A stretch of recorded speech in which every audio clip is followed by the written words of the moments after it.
Di mga palangga na ako ano ninyo, patanaw ako ninyo mga palangga na At saka mga palangga, kahibawo lang jud mo ani, magaan lang sa bulsa. At saka naghahanap tayo, makasave tayo sa ating mga kanang ginagamit sa ating pang-araw-araw, no?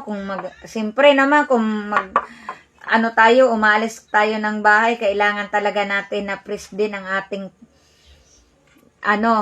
pang-amoy, no? Di mga palangga, pinanindutan hindi ito masakit sa ilong. Di ba? Mabango? Mabango, i-try na ninyo. Kung hindi, nandito lang kayo, nandyan sa store ko, na mamili lang kayo dahil nandito kinabanguhan talaga to at saka makalis kayo dito. Kaya sa bulsa talaga natin ito.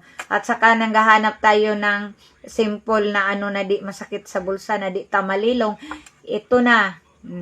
Mabango talaga ito. Thank you. Nandyan sa comment section lang po.